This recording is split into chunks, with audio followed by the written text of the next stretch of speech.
Hi hi hello ನಮಸ್ಕಾರ ಎಲ್ಲರಿಗೂ.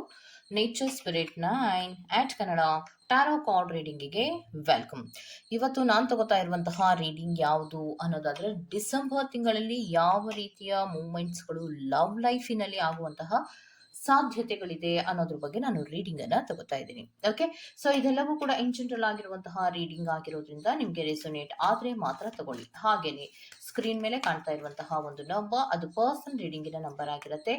ಯಾರಿಗೆಲ್ಲ ಪರ್ಸನಲ್ ರೀಡಿಂಗಿನ ಅವಶ್ಯಕತೆ ಇದೆಯೋ ಅವರೆಲ್ಲರೂ ಕೂಡ ವಾಟ್ಸಪ್ ಮೆಸೇಜ್ ಅನ್ನ ಮಾಡೋದ್ರ ಮೂಲಕ ಪೇ ಮಾಡಿ ನಿಮ್ಮ ರೀಡಿಂಗ್ಸ್ ಗಳನ್ನ ನೀವು ತಗೋಬಹುದಾಗಿರುತ್ತೆ. ಸೊ ರೀಡಿಂಗ್ ಗಳನ್ನ ತಗೊಳ್ಳೋದಕ್ಕೆ ಮುಂಚಿತವಾಗಿ ನೀವು ಆಪ್ಷನ್ ಗಳನ್ನ ಸೆಲೆಕ್ಟ್ ಮಾಡ್ಕೋಬೇಕು, ಹೌದಲ್ವಾ? ಸೊ ಆಪ್ಷನ್ ಗಳನ್ನ ಸೆಲೆಕ್ಟ್ ಮಾಡ್ಕೊಳ್ಳೋದಕ್ಕೆ ಮುಂಚಿತವಾಗಿ ನಾನು ನಿಮ್ಗೆ ಇನ್ಫಾರ್ಮೇಶನ್ ಅನ್ನ ಕೊಡ್ತೀನಿ.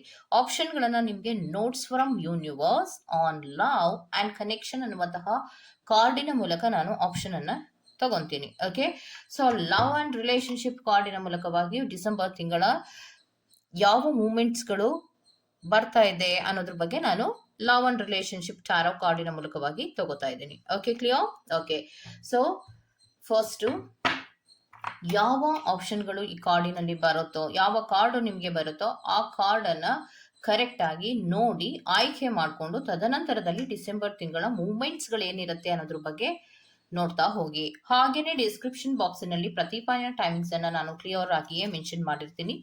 ನಿಮ್ಗೆ ಯಾವ ಫೈಲ್ ಅನ್ನ ನೀವು ಆಯ್ಕೆ ಮಾಡ್ಕೊಂಡಿರ್ತೀರೋ ಆ ಫೈಲ್ ನ ಟೈಮಿಂಗ್ಸ್ ಅನ್ನ ನೋಡಿ ಸ್ಕಿಪ್ ಆಗಿ ನಿಮ್ಮ ರೀಡಿಂಗ್ಸ್ ಗಳನ್ನ ನೀವು ತಗೋಬಹುದಾಗಿರುತ್ತೆ.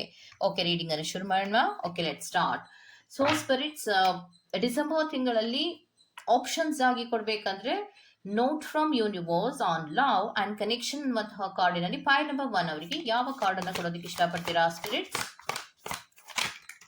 ಸೊ ನಿಮಗೆ ಸ್ಪಿರಿಟ್ಸ್ ಗಳು ಕೊಟ್ಟಿರುವಂತಹ ಕಾರ್ಡ್ ಏನಂದ್ರೆ ಲವ್ ಇಸ್ ದ ರೀಸನ್ ಅನ್ನುವಂತಹ ಕಾರ್ಡ್ ಅನ್ನ ಪ್ಯಾಲ್ ನಂಬರ್ 1 ಅವರಿಗೆ ಫ್ಲಿಪ್ಪಿಂಗ್ ಆಗಿ ಕೊಟ್ಟಿದ್ದಾರೆ. Okay, so next card pile number 2 ಅವರಿಗೆ ಯಾವ ಕಾರ್ಡ್ ಕೊಡ್ತಾರೆ ಅನ್ನೋದನ್ನ ನೋಡೋಣ. Okay, so spirits pile number 2 ಅವರಿಗೆ ಯಾವ ಕಾರ್ಡ್ ಅನ್ನ ಕೊಡೋದಕ್ಕೆ ಇಷ್ಟಪಡ್ತೀರಾ spirits? Very good. So pile number 2 ಅವರಿಗೆ ಕೊಟ್ಟಿರುವಂತಹ ಕಾರ್ಡ್ ಯಾವುದು ಅನ್ನೋದನ್ನ ನೋಡಿ. It's not only about being right ಅನ್ನುವಂತಹ ಕಾರ್ಡ್ ಅನ್ನ ಕೊಟ್ಟಿದ್ದಾರೆ. ಸೊ ಈ ಎರಡೂ ಕಾರ್ಡ್ಗಳನ್ನ ಕರೆಕ್ಟ್ ಆಗಿ ನೋಡಿ ಅಬ್ಸರ್ವ್ ಮಾಡಿ ತದನಂತರದಲ್ಲಿ ನೀವು ಆಯ್ಕೆ ಮಾಡಿಕೊಂಡ ತದನಂತರದಲ್ಲಿ ಡಿಸ್ಕ್ರಿಪ್ಷನ್ ಬಾಕ್ಸ್ ನಲ್ಲಿರುವಂತಹ ಟೈಮ್ಸ್ ಅನ್ನು ನೋಡಿ. ಓಕೆ, ನೋಡಿ ಸ್ಕಿಪ್ ಆಗಿ ನಿಮ್ಮ ರೀಡಿಂಗ್ಸ್ ಗಳನ್ನ ನೀವು ತಗೋಬಹುದಾಗಿರುತ್ತೆ. ಆಯ್ಕೆಯನ್ನ ಮಾಡ್ಕೊಳ್ಳುವಾಗ ಬಹಳ ಕಾನ್ಸಂಟ್ರೇಷನ್ ಇಂದ ಆಯ್ಕೆಯನ್ನ ಮಾಡ್ಕೊಳ್ಳಿ. ಮೇಡಮ್, ನನಗೆ ಗೊತ್ತಾಗ್ತಾ ಇಲ್ಲ, ನನಗೆ ಈ ಇಂಗ್ಲಿಷ್ ಅಲ್ಲಿ ಬರ್ದಿರೋದು ಗೊತ್ತಾಗ್ತಾ ಇಲ್ಲ, ನಾನು ಏನ್ ಮಾಡ್ಬೇಕು ಅನ್ನೋದಾದ್ರೆ ನೀವು ಕಾರ್ಡಿನ ಕಲರ್ಸ್ ಅನ್ನ ನೋಡಿ ಆದ್ರೂ ಆಯ್ಕೆಯನ್ನ ಮಾಡ್ಕೊಳ್ಳಿ. ಪಿಂಕ್ ಕಲರ್ ಕಾರ್ಡ್ ಅನ್ನ ಆಯ್ಕೆ ಮಾಡ್ಕೊಂಡ್ರೆ ಫೈಲ್ ನಂಬರ್ 1, ಬ್ಲೂ ಕಲರ್ ಆಯ್ಕೆಯನ್ನ ಮಾಡ್ಕೊಂಡ್ರೆ ಫೈಲ್ ನಂಬರ್ 2 ಆಗಿರುತ್ತೆ. ಓಕೆ, ಇದನ್ನಾದ್ರೂ ನೋಡ್ಕೊಂಡು ಆಯ್ಕೆಯನ್ನ ಮಾಡ್ಕೊಳ್ಳಿ. ಸೊ ಡಿಸೆಂಬರ್ ತಿಂಗಳಲ್ಲಿ ಯಾವ ರೀತಿಯ ಲವ್ ಲೈಫಿನ ಕೆಲವು ಮೂಮೆಂಟ್ಸ್ ಗಳಿದೆ ಅನ್ನೋದ್ರ ಬಗ್ಗೆ ನಾನು ರೀಡಿಂಗ್ ಅನ್ನ ಮಾಡ್ತಾ ಹೋಗ್ತೀನಿ. ಫಸ್ಟ್ ನಿಮ್ಗೆ ಬರುವಂತಹದ್ದು ಪಿಂಕ್ ಕಲರ್. ಪಿಂಕ್ ಕಲರ್ ಇರುವಂತಹ ಕಾರ್ಡ್ ಅನ್ನ ಯಾರೆಲ್ಲ ಆಯ್ಕೆ ಮಾಡ್ಕೊಂಡಿದ್ದೀರಾ, ಲವ್ಸ್ ಇಸ್ ದ ರೀಸನ್ಸ್ ಅಂತ ಹೇಳ್ತಾ ಇದ್ದಾರೆ, ಹೌದಲ್ವಾ?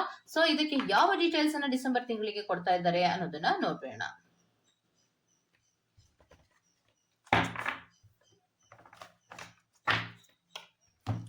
ಸೊ ಸ್ಪಿರಿಟ್ಸ್ ಡಿಸೆಂಬರ್ ತಿಂಗಳಲ್ಲಿ ಯಾವ ಮೂವ್ಮೆಂಟ್ಸ್ಗಳು ಲವ್ ಲೈಫ್ ನಲ್ಲಿ ಫೈಲ್ ನಂಬರ್ 1 ಅವರಿಗೆ ಆಗುವಂತಹ ಸಾಧ್ಯತೆಗಳಿದೆ ಅಂತ ಹೇಳ್ತೀರಾ spirits? Very good.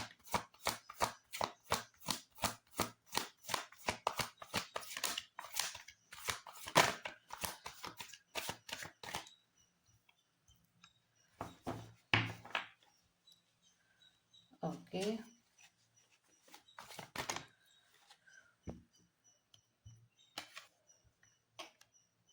Okay,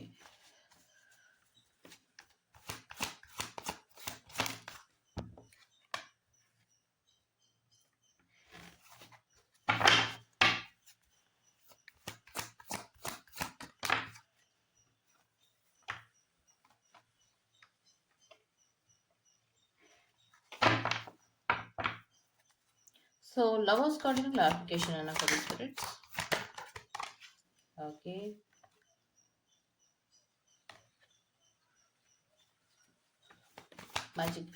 magician ಕಾರ್ಡಿನ classification spirit. Okay, the hermit card ಏನೋ ಕ್ಲಾರಿಫಿಕೇಶನ್ ಅನ್ನ ಕೊಡಿ ಸ್ಪಿರಿಟ್ಸ್. ಓಕೆ,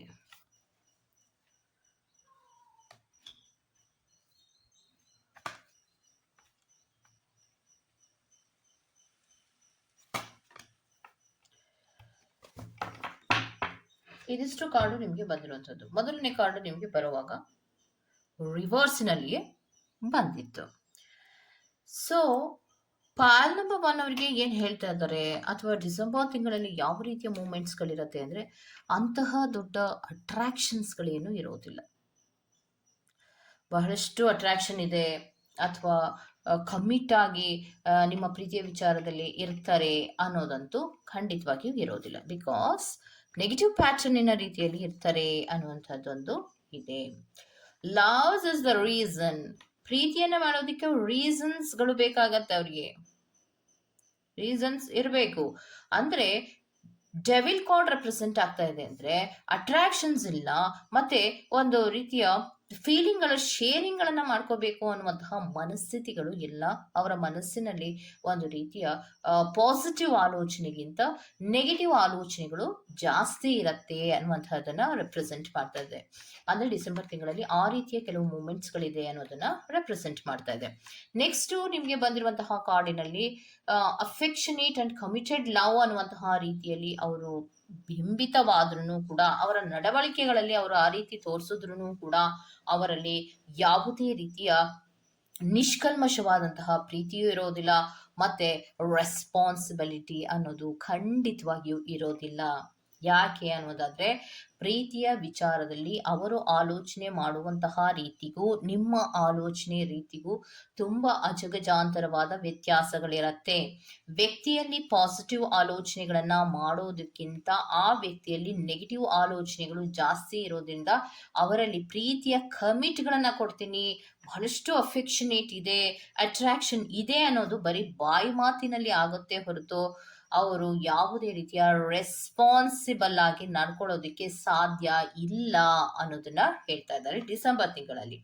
ನೆಕ್ಸ್ಟ್ ಕಾರ್ಡಿನಲ್ಲಿ ಬಂದಿರುವಂತಹದ್ದು ಮೆಜಿಷಿಯನ್ ಕಾರ್ಡ್ ಬರ್ತಾ ಇದೆ. ಅಂದ್ರೆ ಮೆಜಿಷಿಯನ್ ಕಾರ್ಡಿನಲ್ಲಿ ನಿಮ್ಗೆ ತೋರಿಸ್ತಾ ಇರೋದು ಅದರ ಕ್ಲಾರಿಫಿಕೇಶನ್ ಕಾರ್ಡ್, ಫುಲ್ ಕಾರ್ಡ್.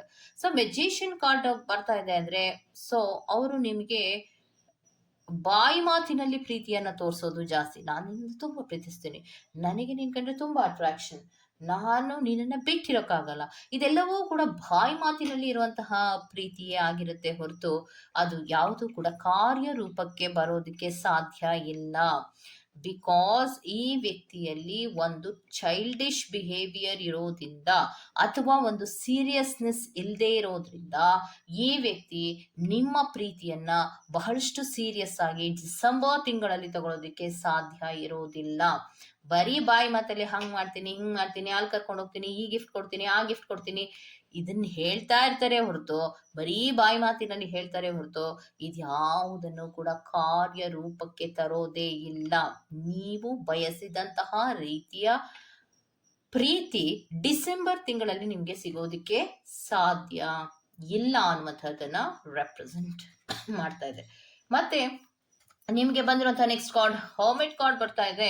ಇಂಟ್ರಾಸ್ಪೆಕ್ಷನ್ಸ್ ಅನ್ನ ಮಾಡಬೇಕು, ಸೆಲ್ಫ್ ಲವ್ವಿನ ಕಡೆಗೆ ಗಮನವನ್ನ ಕೊಡಬೇಕು, ನಿಮ್ಮ ಕಡೆಗೆ ನೀವು ಗಮನವನ್ನ ಡಿಸೆಂಬರ್ ತಿಂಗಳಲ್ಲಿ ಕೊಡ್ಬೇಕಾಗತ್ತೆ ಅನ್ನುವಂಥದ್ದನ್ನ ರೆಪ್ರೆಸೆಂಟ್ ಮಾಡ್ತಾ ಇದೆ. ಇಂಟ್ರಾಸ್ಪೆಕ್ಷನ್ಸ್ ಗಳನ್ನ ಮಾಡಿ ಡಿಸೆಂಬರ್ ತಿಂಗಳಲ್ಲಿ ಆಗುವಂತಹ ಪ್ರತಿ ಒಂದು ಘಟನೆಗಳ ಬಗ್ಗೆಯೂ ಕೂಡ ತುಂಬಾ ಗಮನವನ್ನ ಕೊಡಿ. ಸೂಕ್ಷ್ಮ ರೀತಿಯಲ್ಲಿ ನಿಮ್ಮ ಪ್ರೀತಿಯ ವ್ಯಕ್ತಿಯನ್ನ ನೀವು ನೋಡೋದ್ರಿಂದ ಆ ವ್ಯಕ್ತಿಯ ಕೆಲವು ನಡವಳಿಕೆಗಳು ಅಥವಾ ಸತ್ಯಗಳು ನಿಮಗೆ ಗೊತ್ತಾಗುವಂತಹ ಸಾಧ್ಯತೆಗಳು ಇದೆ ಅನ್ನುವಂಥದ್ದನ್ನ ರೆಪ್ರೆಸೆಂಟ್ ಮಾಡ್ತಾ ಇದೆ.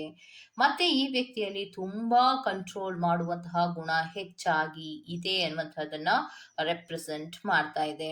ಸೊ ನೀವು ಅವರನ್ನ ಪ್ರೀತಿಸೋದಕ್ಕಿಂತ ನಿಮ್ಮನ್ನ ನೀವು ಪ್ರೀತಿಸೋದಕ್ಕಿಂತ ಅವರನ್ನ ಪ್ರೀತಿ ಮಾಡೋದಕ್ಕೆ ಹೆಚ್ಚು ಇದ್ ಮಾಡ್ತಾ ಇರ್ತೀರಾ, ನಿಮ್ಮ ಕಡೆಗೆ ನೀವು ಗಮನವನ್ನ ಕೊಡೋದಿಲ್ಲ. ಸೊ ಅಂತಹ ಪ್ರೀತಿಯಲ್ಲಿ ಏನಾಗತ್ತೆ ಅಂದ್ರೆ ಕಂಟ್ರೋಲ್ಡ್ ಇಶ್ಯೂಸ್ಗಳು ಬರತ್ತೆ, ನಾನು ನನ್ನಿಂದ ಅನ್ನುವಂತಹ ಕೆಲವು ಮೂಮೆಂಟ್ಸ್ಗಳು ಡಿಸೆಂಬರ್ ತಿಂಗಳಲ್ಲಿ ಆಗುವಂತಹ ಸಾಧ್ಯತೆಗಳು ಇದೆ ಅನ್ನುವಂತಹದ್ದನ್ನು ರೆಪ್ರೆಸೆಂಟ್ ಮಾಡ್ತಾ ಇದೆ. ಲಾಸ್ಟ್ ಕಾರ್ಡಿನಲ್ಲಿ ಇದು ವರ್ಡ್ ಕಾರ್ಡ್ ರೆಪ್ರೆಸೆಂಟ್ ಆಗ್ತಾ ಇದೆ, ಬಟ್ ರಿವರ್ಸ್ ಆಗಿ ರೆಪ್ರೆಸೆಂಟ್ ಆಗ್ತಾ ಇದೆ ಅಂದ್ರೆ ಡ್ರೀಮ್ ಕಮ್ ಟ್ರೂ ಆಗೋದಿಕ್ಕೆ ಸಾಧ್ಯ ಇಲ್ಲ, ನಿಮ್ಮೆಲ್ಲ ಕನಸುಗಳು ನನಸಾಗೋದಿಕ್ಕೆ ಸಾಧ್ಯ ಇಲ್ಲ ಅನ್ನುವಂಥದ್ದನ್ನ ರೆಪ್ರೆಸೆಂಟ್ ಮಾಡ್ತಾ ಇದೆ. ಅಂದ್ರೆ ಡಿಸೆಂಬರ್ ತಿಂಗಳಲ್ಲಿ ಪ್ರೀತಿಯ ಮೂಮೆಂಟ್ಸ್ ಗಳಲ್ಲಿ ಬರೀ ಬಾಯಿ ಮಾತಿನ ಮೂಮೆಂಟ್ಸ್ ಗಳಾಗ್ತಾ ಇರುತ್ತೆ, ಅಥವಾ ಒಂದು ಪಾಸಿಟಿವ್ ಆದಂತಹ ಮೂಮೆಂಟ್ಸ್ ಗಿಂತ ಆಲೋಚನಾ ಲಹರಿಗಳಲ್ಲಿ ವಿಭಿನ್ನವಾದಂತಹ ರೀತಿಯಲ್ಲಿ ಮಾಡ್ತಾರೆ. ಕಂಟ್ರೋಲ್ ಇಶ್ಯೂಸ್ ಅನ್ನ ಮಾಡ್ತಾರೆ. ಅಂತಹ ದೊಡ್ಡ ಅಟ್ರಾಕ್ಷನ್ಸ್ ಏನು ಇರೋದಿಲ್ಲ, ಅಂತಹ ದೊಡ್ಡ ರೆಸ್ಪಾನ್ಸಿಬಿಲಿಟೀಸ್ ಇರೋದಿಲ್ಲ. ಮತ್ತೆ ಅವರಲ್ಲಿ ಪ್ರೀತಿಯನ್ನ ಮಾಡ್ಬೇಕಂದ್ರೆ ರೀಸನ್ ಏನು, ಕರೆಕ್ಟ್ ಆಗಿರುವಂತಹ ರೀಸನ್ ಏನಿದೆ ಅನ್ನುವಂತಹ ರೀತಿಯಲ್ಲಿ ಆಯ್ಕೆಗಳನ್ನ ಅಥವಾ ಮಾತುಗಳನ್ನ ಆಡುವಂತಹ ಸಾಧ್ಯತೆಗಳು ಕೂಡ ಇರತ್ತೆ. ಸೊ ಮಾತಾಡ್ಬೇಕು ಅಂತ ನೀವು ಯಾಕೆ ಮಾತಾಡಿಲ್ಲ, ಯಾಕೆ ನೀವು ಕನೆಕ್ಟಿವಿಟಿಗೆ ಸಿಕ್ಕಿಲ್ಲ, ಯಾಕೆ ನನ್ನ ಹತ್ರ ಮಾತಾಡ್ತಾ ಇಲ್ಲ ಅಂದ್ರೆ ಮಾತಾಡೋದಿಕ್ಕೆ ಏನಿದೆ ವಿಷಯಗಳು ಅನ್ನುವಂತಹ ರೀತಿಯಲ್ಲಿ ಅವರು ಸ್ಪಂದನೆಗಳನ್ನ ಮಾಡುವಂತಹ ಸಾಧ್ಯತೆಗಳು, ಅಂದ್ರೆ ಏನಿದೆ ವಿಷಯ ಮಾತಾಡೋದಕ್ಕೆ, ಮಾತಾಡಿದ್ರೆ ಆಯ್ತು ಬಿಡು ಅನ್ನುವಂತಹ ರೀತಿಯ ನೆಗ್ಲೆಕ್ಟಿನ ರೀತಿಯಲ್ಲಿ ಮೂಮೆಂಟ್ಸ್ ಗಳನ್ನ ಡಿಸೆಂಬರ್ ತಿಂಗಳಲ್ಲಿ ಮಾಡುವಂತಹ ಸಾಧ್ಯತೆಗಳಿದೆ ಅನ್ನುವಂಥದ್ದನ್ನ ರೆಪ್ರೆಸೆಂಟ್ ಮಾಡ್ತಾ ಇದೆ. ಓಕೆ, ಸೊ ಇದಿಷ್ಟು ಫೈಲ್ ನಂಬರ್ 1 ರೀಡಿಂಗ್ ಆಗಿರುತ್ತೆ. Go to the next file number 2. File number 2 ಅನ್ನ ಯಾರೆಲ್ಲ ಆಯ್ಕೆಯನ್ನ ಮಾಡ್ಕೊಂಡಿದ್ದೀರೋ, ಸೊ ನೀವು ಬ್ಲೂ ಕಲರ್ ಇರುವಂತಹ ಒಂದು ಕಾರ್ಡ್ ಅನ್ನ ಆಯ್ಕೆ ಮಾಡ್ಕೊಂಡಿದ್ದೀರಾ, ಹೌದಲ್ವಾ? ತೋರಿಸ್ತೀನಿ, 1 ನಿಮಿಷ. ಇದು ಈ ಕಾರ್ಡ್ ಅನ್ನ ನೀವು ಆಯ್ಕೆ ಮಾಡ್ಕೊಂಡಿದ್ದೀರಾ, ಹೌದಲ್ವಾ? It's not only about being right.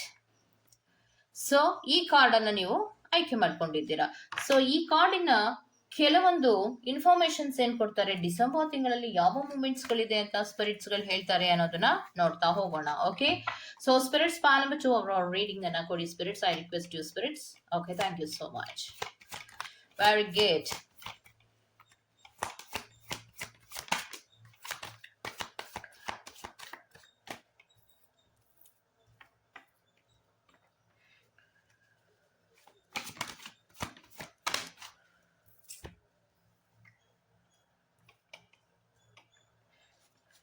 ಮೂರು ಕಾರ್ಡ್ ಬಂದಿದೆ. ಇನ್ನಷ್ಟು ಕಾರ್ಡ್ಗಳನ್ನು ತಗೊಂಡು ನಿಮಗೆ ನಾನು ಹೇಳೋ ಪ್ರಯತ್ನವನ್ನ ಮಾಡ್ತೀನಿ. Okay,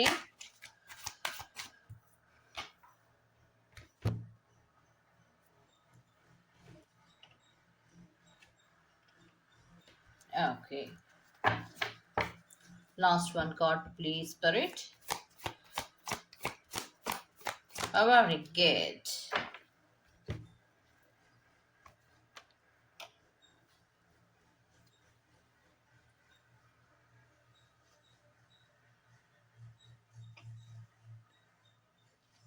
okay, so file number 2 ಅವರಿಗೆ ಬಂದಿರುವಂತಹ ಕಾರ್ಡ್ಗಳು ಇಷ್ಟಿದೆ. ಅದರಲ್ಲಿ ಮೊದಲನೇ ಕಾರ್ಡ್ ಏನ್ ಬರ್ತಾ ಇದೆ, ಹಾನೆಸ್ಟ್ ಅಂಡ್ ಡಿಸಿಪ್ಲಿನ್ಡ್ ಲವ್ ಅನ್ನೋದನ್ನ ರೆಪ್ರೆಸೆಂಟ್ ಮಾಡ್ತಾ ಇದೆ. ಸೊ ಪ್ರೀತಿಯ ವಿಚಾರದಲ್ಲಿ ಡಿಸೆಂಬರ್ ತಿಂಗಳಲ್ಲಿ ನಿಮ್ಮಿಬ್ಬರಲ್ಲಿ ಒಬ್ಬರು ಹಾನೆಸ್ಟ್ ಆಗಿರ್ಬೇಕು, ನನ್ನ ಹತ್ರ ತುಂಬಾ ಪ್ರಾಮಾಣಿಕವಾಗಿರ್ಬೇಕು. ಪ್ರೀತಿ ಅಂದ್ರೆ ಒಂದು ಡಿಸಿಪ್ಲಿನ್ ಆದಂತಹ ರೀತಿಯಲ್ಲಿಯೇ ಇರಬೇಕು, ಕರೆಕ್ಟ್ ಆಗೇ ಇರಬೇಕು ಅನ್ನುವಂತಹ ರೀತಿಯಲ್ಲಿ ಒಬ್ರು ಹೇಳ್ತೀರಾ, ಇನ್ನೊಬ್ರಿಗೆ ಅದು ಸರಿ ಅನ್ಸೋದಿಲ್ಲ. ಯಾಕೆ ಅಂದ್ರೆ ಏನು ಪ್ರೀತಿಯಲ್ಲಿ ಅಷ್ಟೊಂದು ಡಿಸಿಪ್ಲಿನ್ ಯಾಕೆ ಬೇಕು, ಪ್ರಾಮಾಣಿಕತೆ ಓಕೆ, ಡಿಸಿಪ್ಲಿನ್ ಯಾಕೆ ಅನ್ನುವಂತಹ ರೀತಿಯಲ್ಲಿ ನೀವಿಬ್ಬರಲ್ಲಿ ಒಬ್ರು ಆಲೋಚನೆಗಳನ್ನ ಡಿಸೆಂಬರ್ ತಿಂಗಳಲ್ಲಿ ಮಾಡುವಂತಹ ಸಾಧ್ಯತೆಗಳಿರುತ್ತೆ. ಸೊ ಆ ರೀತಿ ಆಲೋಚನೆಗಳನ್ನ ಮಾಡಿದಾಗ್ಲೇ ನಿಮಗೆ ಒಂದು ಕ್ಲಾಶಸ್ ಗಳಾಗುವಂತಹ ಸಾಧ್ಯತೆಗಳು ಇರುತ್ತೆ, ಲೈಟ್ ಕ್ಲಾಶಸ್ ಗಳಾಗುವಂತಹ ಸಾಧ್ಯತೆಗಳು ಇರತ್ತೆ.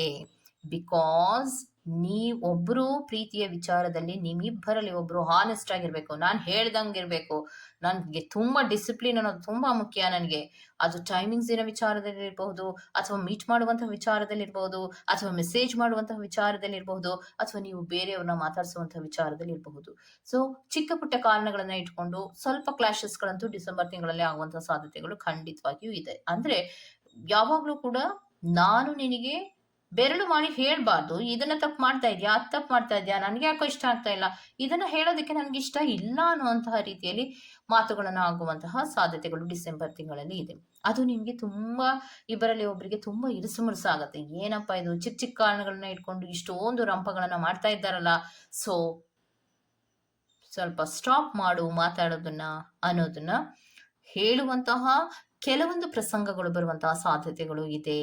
ಫ್ರೀಡಮ್ ಬೇಕು ನನಗೆ, ಯಾಕೆ ಯಾರನ್ನ ಮಾತಾಡ್ಸ್ಬೇಡ, ಯಾರನ್ನ ನೋಡ್ಬೇಡ, ಯಾರ ಜೊತೆನೂ ಫ್ರೀ ಆಗಿ ಇರಬೇಡ ಅಂದ್ರೆ ಏನು, ನಿನಗೆ ನನ್ನಲ್ಲಿ ನಂಬಿಕೆ ಇದ್ರೆ ನೀನು ನನ್ನನ್ನು ಫ್ರೀ ಬಿಡ್ತೀಯ, ಇಲ್ಲ ಅಂದ್ರೆ ಯಾವಾಗಲೂ ನೀನು ಕಂಟ್ರೋಲ್ ಮಾಡ್ತಾ ಇರ್ತೀಯ. ಡಿಸಿಪ್ಲಿನ್ ಡಿಸಿಪ್ಲಿನ್ ಡಿಸಿಪ್ಲಿನ್, ಇದು ನನಗೆ ಉಸಿರು ಕಟ್ಸುತ್ತೆ ಅನ್ನುವಂತಹ ರೀತಿಯ ಕೆಲವು ಮಾತುಗಳು ಕೂಡ ಆಗುವಂತಹ ಸಾಧ್ಯತೆಗಳು ಡಿಸೆಂಬರ್ ತಿಂಗಳಲ್ಲಿ ನಿಮ್ಮಿಬ್ಬರ ನಡುವೆ ಇದೆ ಅನ್ನುವಂಥದ್ದನ್ನ ರೆಪ್ರೆಸೆಂಟ್ ಮಾಡ್ತಾ ಇದೆ.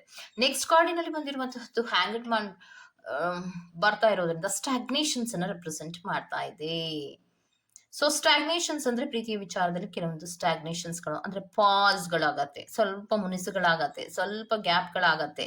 ಓಕೆ, ಸೊ ಮಾಡಿಫಿಕೇಶನ್ಸ್ ಅನ್ನ ಮಾಡ್ಕೋಬೇಕು ಅನ್ನುವಂತಹ ರೀತಿಯಲ್ಲಿ ಯೋಚನೆಗಳು ಬರುತ್ತೆ ನಿಮ್ಮಿಬ್ಬರಲ್ಲಿಯೂ ಕೂಡ ಅನ್ನೋದನ್ನ ರೆಪ್ರೆಸೆಂಟ್ ಮಾಡ್ತಾ ಇದೆ. ಪ್ರೀತಿಯ ವಿಚಾರದಲ್ಲಿ ಸ್ಟಾಗ್ನೇಷನ್ಸ್ ಆಗುತ್ತೆ. ಸ್ಟಾಗ್ನೇಷನ್ಸ್ ಮೀನ್ಸ್ ನಿಮ್ಮಿಬ್ಬರಲ್ಲಿಯೂ ಕೂಡ ಕ್ಲಾಶಸ್ಗಳಾದಾಗ ಸ್ವಲ್ಪ ಪಾಸ್ ಮಾಡ್ತೀರಾ. ಪ್ರೀತಿಯ ವಿಚಾರದಲ್ಲಿ ಮೀಟ್ ಮಾಡೋದಿರ್ಬೋದು, ಫೀಲಿಂಗ್ಗಳ ಶೇರಿಂಗ್ಗಳಿರ್ಬೋದು, ಎಲ್ಲ ವಿಚಾರಗಳನ್ನ ಹೇಳ್ಕೊತಿದ್ರಲ್ಲ ಅದನ್ನ ಸ್ವಲ್ಪ ಸ್ಟಾಪ್ ಮಾಡ್ತೀರಾ. ಯಾವಾಗ ಅದನ್ನು ಸ್ಟಾಪ್ ಮಾಡ್ತಿರೋ ಇಬ್ಬರಲ್ಲಿ ಒಬ್ರು ಯೋಚನೆ ಮಾಡ್ತೀರಾ, ನಾನು ಪ್ರೀತಿಯ ವಿಚಾರದಲ್ಲಿ ಕೆಲವು ಮಾಡಿರೇಷನ್ ಬದಲಾವಣೆಗಳನ್ನ ಮಾಡ್ಕೋಬೇಕು, ಇದ್ಯಾಕೋ ನನಗೆ ಸೆಟ್ ಆಗ್ತಾ ಇಲ್ಲ ಅನ್ನುವಂತಹ ಆಲೋಚನೆಗಳನ್ನ ಮಾಡ್ತೀರಾ. ಅಂತಹ ಸಂದರ್ಭದಲ್ಲಿ ಪ್ರೀತಿಯ ವಿಚಾರದಲ್ಲಿ ಟ್ರಯಾಂಗಲ್ ಅನ್ನೋದು ಶುರು ಆಗುತ್ತೆ. ಥರ್ಡ್ ಪಾರ್ಟಿ ಸಿಚುಯೇಷನ್ಸ್ ಅನ್ನೋದು ಲೈಟ್ ಆಗಿ ಎಂಟ್ರಿ ಕೊಡುವಂತಹ ಸಾಧ್ಯತೆಗಳು ಇದೆ. ನಾನು ಖುಷಿಯಾಗಿರ್ಬೇಕಂದ್ರೆ, ನಾನು ಸಮಾಧಾನವಾಗಿರ್ಬೇಕಂದ್ರೆ, ನಾನು ಫ್ರೀಡಮ್ ಆಗಿರ್ಬೇಕಂದ್ರೆ, ನಾನು ಪ್ರೀತಿಯ ವ್ಯಕ್ತಿಯನ್ನ ಬದಲಾವಣೆ ಮಾಡಬೇಕು ಅನ್ನುವಂತಹ ಆಲೋಚನೆಗಳು ಡಿಸೆಂಬರ್ ತಿಂಗಳಲ್ಲಿ ಬರುವಂತಹ ಸಾಧ್ಯತೆಗಳು ಇರುತ್ತೆ. ಟ್ರಯಾಂಗಲ್ ಅನ್ನ ರೆಪ್ರೆಸೆಂಟ್ ಮಾಡ್ತಾ ಇದೆ. ಲೈಟ್ ಆಗಿ ಬೇರೆಯವರಿಗೆ ಅಟ್ರಾಕ್ಷನ್ ಆಗುವಂತಹ ಸಾಧ್ಯತೆಗಳು, ನನ್ನ ಖುಷಿಗಳ ಕಡೆಗೆ ನಾನು ಗಮನವನ್ನ ಕೊಡಬೇಕು ಅನ್ನುವಂತಹ ರೀತಿಯ ಮೂವ್ಮೆಂಟ್ಸ್ ಗಳಾಗುವಂತಹ ಸಾಧ್ಯತೆಗಳಿದೆ. ಆದರೆ ಪ್ರೀತಿಯಲ್ಲಿ ಒಬ್ಬರು ಮಾತ್ರ ಫುಲ್ಫಿಲ್ಮೆಂಟ್ಗಳ ಬಗ್ಗೆ ಆಲೋಚನೆಗಳನ್ನ ಮಾಡ್ತೀರಾ, ವೆಯ್ಟ್ ಅನ್ನ ಮಾಡ್ತೀರಾ. ನನ್ನ ಪ್ರೀತಿಯಲ್ಲಿ ಹಾಗಿರ್ಬೇಕಿತ್ತು, ಹೀಗಿರ್ಬೇಕಿತ್ತು, ನನಗೆ ಫುಲ್ಫಿಲ್ಮೆಂಟ್ಗಳು ಬೇಕಿತ್ತು ಅನ್ನುವಂತಹ ರೀತಿಯಲ್ಲಿ ಒಬ್ರು ವೇಟ್ ಮಾಡ್ತಾ ಇರ್ತೀರಾ. ಸೊ ಪ್ರೀತಿ ವಿಚಾರಕ್ಕೆ ಸಂಬಂಧಿಸಿದಂತೆ ಹಾಗಿದ್ರೆ ಬ್ರೇಕಪ್ಗಳಾಗತ್ತಾ ಮೇಡಮ್ ಅನ್ನೋದಾದ್ರೆ, ಸ್ವಲ್ಪ ಬ್ರೇಕಪ್ಗಳು ಆಗತ್ತೆ ಅನ್ನೋದಿಲ್ಲ, ಪಾಸ್ಗಳಾಗತ್ತೆ, ಕ್ಲಾಶಸ್ಗಳಾಗತ್ತೆ, ಮತ್ತೆ ಫ್ರೀಡಮ್ಗಳು ಬೇಕು ಅನ್ನುವಂತಹ ಮನಸ್ಥಿತಿಗಳು ಬರುವಂತಹ ಸಾಧ್ಯತೆಗಳಿರುತ್ತೆ. ಅದೆಲ್ಲವನ್ನ ನೀವು ಸರಿ ಮಾಡ್ಕೋಬೇಕು ಅಂದ್ರೆ ಏನ್ ಮಾಡ್ಬೇಕು, ಇಬ್ಬರೂ ಕೂಡ ಕೂತ್ಕೊಂಡು ಮಾತಾಡಿ ಸರಿಯನ್ನ ಮಾಡ್ಕೊಳ್ಳಿ. ಮತ್ತೆ ಪ್ರೀತಿ ಅನ್ನೋದು ಒಂದು ಕಂಟ್ರೋಲ್ಡ್ ಅಲ್ಲ. ಪ್ರೀತಿ ಅನ್ನೋದು ಯಾವತ್ತೂ ಕಂಟ್ರೋಲ್ಡ್ ಅಲ್ಲ. ಲವ್ಗೆ ಬೇಕಾಗಿರುವಂತಹದ್ದು ಒಂದು ಹಾನೆಸ್ಟ್ ಬೇಕು, ಪ್ರಾಮಾಣಿಕತೆ ಅನ್ನೋದು ಬೇಕು, ಟ್ರಸ್ಟ್ ಕೂಡ ಅಷ್ಟೇ ಮುಖ್ಯ ಅಲ್ವಾ. ಸೊ ಬೇರೆಯವರ ಹತ್ರ ಮಾತಾಡಿಸಿದ ತಕ್ಷಣವೇ ಏನೋ ಒಂದು ಅಫೇರ್ ಇದೆ ಅಂತನೋ, ಏನೋ ನನ್ನ ಪ್ರೀತಿಯ ವ್ಯಕ್ತಿ ಆ ಕಡೆಗೆ ಹೋಗ್ತಾ ಇದ್ದಾರೆ ಅನ್ನೋದನ್ನ ತಪ್ಪಾಗಿ ಅರ್ಥ ಮಾಡ್ಕೊಳ್ಳೋದಕ್ಕೆ ಬದಲಾಗಿ ಕೂತು ಮಾತಾಡಿ ಸರಿ ಮಾಡ್ಕೋಬಹುದಲ್ವಾ. ಸೊ ಆ ರೀತಿ ಏನಾದ್ರೂ ನೀವು ಒಂದು ಸ್ವಲ್ಪ ಟೈಮ್ ಅನ್ನ ನಿಮ್ಮಿಬ್ಬರಲ್ಲಿಗೂ ಕೊಟ್ಟಾಗ, ನೀವಿಬ್ರು ಕರೆಕ್ಟ್ ಆಗಿ ಏನಿದೆಯೋ ಅದನ್ನ ಓಪನ್ ಅಪ್ ಆಗಿ ಮಾತಾಡಿದಾಗ ಅಲ್ಲಿ ನಿಮಗೆ ಪ್ರೀತಿಯಲ್ಲಿ ಒಂದು ಸಕ್ಸಸ್ ಅನ್ನೋದು ಕಾಣೋದಕ್ಕೆ ಸಾಧ್ಯ ಇದೆ. ಇನ್ ಲಾಸ್ಟ್ ಅಥವಾ ಮಿಡ್ಡಿನಲ್ಲಿ, ಡಿಸೆಂಬರ್ ಮಿಡ್ ಅಥವಾ ಲಾಸ್ಟ್ ವೀಕಿನಲ್ಲಿ ಒಂದು ಸರಿ ಮಾಡ್ಕೊಳ್ಳೋದಕ್ಕೆ ಅವಕಾಶಗಳು ನಿಮಗೆ ಸಿಗುತ್ತೆ.